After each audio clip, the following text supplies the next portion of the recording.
So here we are in Daniel chapter 3, and we saw yesterday that all of the officials from all over the country have been called to the plain of Dura outside of Babylon. They don't know why they're being called, but no doubt they view this as a great blessing, a great honor that they're coming to meet with the king. Many of them probably have never met him in person. They're brought to this incredibly large assembly with all the important people in all the country. There are all the accoutrements there. The National Orchestra is there, all the finest musicians, and no doubt the finest food, and just all of it. There must have been just an air of expectancy and energy. And then the announcement is made. And the announcement is, here's this big, new, huge image that must have been just so incredibly impressive, glittering in the sun because it was overlaid with gold. And you are going to bow down the moment you hear the music play. You're going to bow down. I always think about musical chairs. As soon as the music starts, you start marching, right? So when the music plays, you're going to bow down. Whoever doesn't bow down, in that very hour will be executed in a most heinous way. So this is really not a choice, is it? It's not a choice between one God and another God. What Nebuchadnezzar has done is he's made this a choice between life and death. You want to save your skin? Then honor my image, which really I think was a matter of honoring him. Honor my gods, honor me, if you want to save your skin. Now, is that really worship? Is that really is that really religion? No, it's not, obviously. But Nebuchadnezzar was going to use whatever power he could to make things happen. Now, look at verse 7.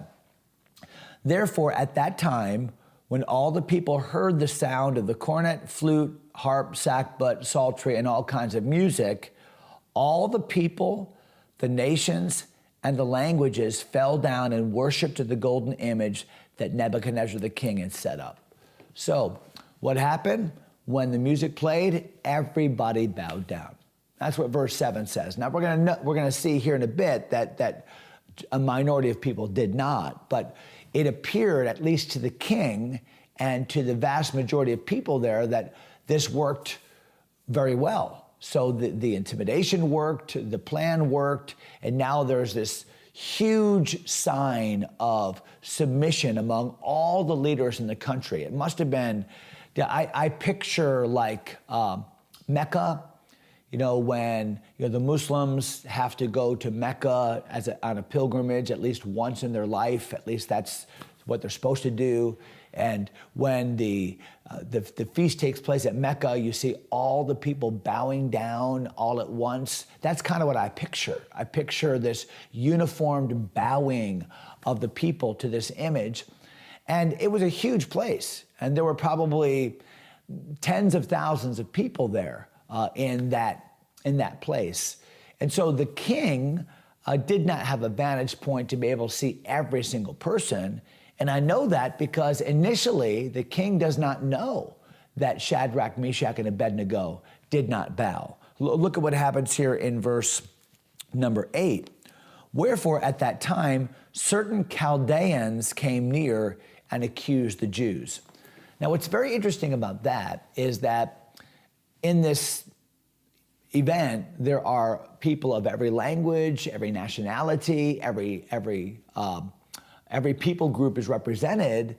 It's the Babylonian Empire, but remember, the Babylonians are ruling over all the people groups. So you have all these various religions represented, all these various languages represented, and this is a show of force on the part of Nebuchadnezzar to say, whoever you thought your God is, it's not, it's me and my gods.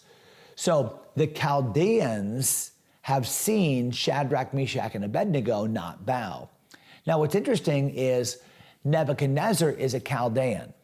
So it's the Chaldeans, Nebuchadnezzar and his dad and his offspring, that have taken over Babylon now. So Babylonian would refer to the fact that they're from Babylon. Chaldean would refer to the fact that this is who they are. okay, as a people group. So it's interesting that the Chaldeans are the ones that are accusing the Hebrew boys to Nebuchadnezzar, because Nebuchadnezzar is a Chaldean. So it's almost as if they're saying, hey, we're with you, we're your people, and these Jews are defying you, a Chaldean, and you, the leader. Okay, there's a little bit more to it, isn't there? Okay, so look at verse 9. They spake and said to the king, Nebuchadnezzar, O king, live forever. Thou, O king, hast made a decree that every man that shall hear the sound of the music and all kinds of music shall fall down and worship the golden image, and whoso falleth not down and worshipeth, that he should be cast into the midst of the burning fiery furnace. Now, it's interesting. The Chaldeans come, and before they ever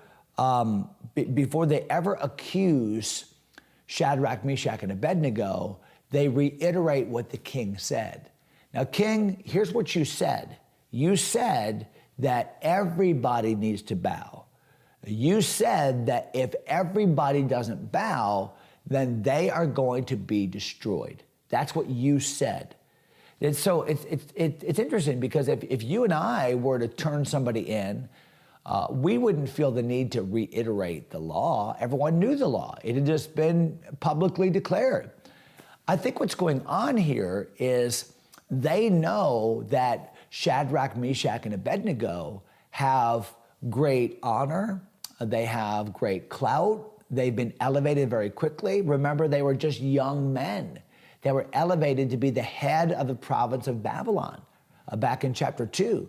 The other Chaldeans who are in Babylon, no doubt, are very, very jealous of that. They're no doubt very resentful. And this is an opportunity for them to say, get rid of them. So they're careful to say, now, king, you gave your word, and so your reputation's at stake here, and here's what you said in front of everybody.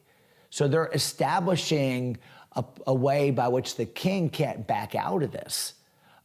It's very similar to what the Persian leaders did in Daniel chapter 6 with the lion's den. King, we want you to make this edict that nobody prays to any god but to you for 30 days. King, you made this edict. You said that this would be the punishment. Now Daniel is the one that has disobeyed. So it's a very similar situation, isn't it? So watch now how they get to their point. In verse number 12, there are certain Jews whom thou hast set over the affairs of the province of Babylon, Shadrach, Meshach, and Abednego. These men serve not thy gods, nor worship the golden image which thou hast set up. So, king, you made this edict, you made this punishment, and now there are certain leaders that are in your hometown, that are in the capital city. In other words, the ones that could make you look the worst. You've got these people from the nth degree of your kingdom that are bowing down, but you have these three guys in your very province that are not bowing down to your gods or to this image. Well, now they know how to push Nebuchadnezzar's buttons. They know how to get things going, because watch the response of Nebuchadnezzar in verse number 13. Then Nebuchadnezzar, in his rage and fury, commanded to bring Shadrach, Meshach, and Abednego. Then they brought these men before the king. Nebuchadnezzar spake and said unto them, is it true? So, interestingly, he's giving them a chance to speak for themselves. Now, what did the law say? The law said, bow down or die. The Chaldeans came and said, these guys didn't bow down, therefore they should die. But when they come before Nebuchadnezzar, even though he is full of rage, even though he is full of fury, he's still questioning them. Guys, is this true? Do not ye serve my gods, nor worship the golden image which I set up? Now, if ye be ready, that at what time that ye hear the sound of the music, and you fall down and worship the image, I have made well. But But if you worship not, ye shall be cast the same hour into the midst of the burning fire furnace. And who is that God who shall deliver you out of my hands? So interestingly, the king is really giving them a second chance. He's saying, guys, I'm going to give you another opportunity. We're going to do this whole thing again, and I'm going to watch you specifically. And guys, I'll tell you what, if you'll just bow down, no harm, no foul. I'll kind of forget about what you did, and I'll kind of dismiss these accusations. Was it, and we don't know this to be sure, but was it the fact that King Nebuchadnezzar knew that these men were special men? Remember, at the end of the 3-year indoctrination cycle, he found them 10 times better than all the wise men in the kingdom. Remember, after Daniel's interpretation, the end of chapter 2, we found that they were elevated to positions of prominence.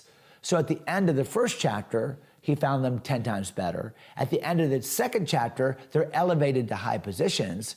Now, these men are in this position, and Nebuchadnezzar, I don't think he wants to lose them.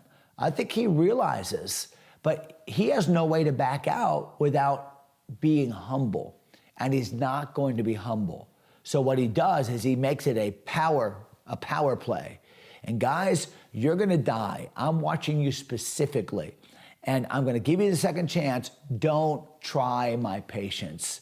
Who is that God that shall deliver you out of my hands?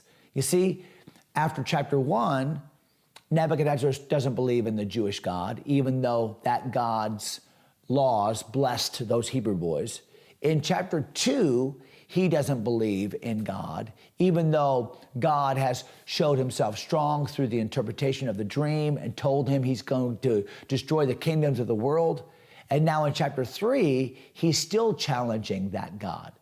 The book of Daniel is all about God. It's not Daniel that's the hero. It's not the three Hebrew boys that are the hero. It's not Nebuchadnezzar, certainly, that's the hero.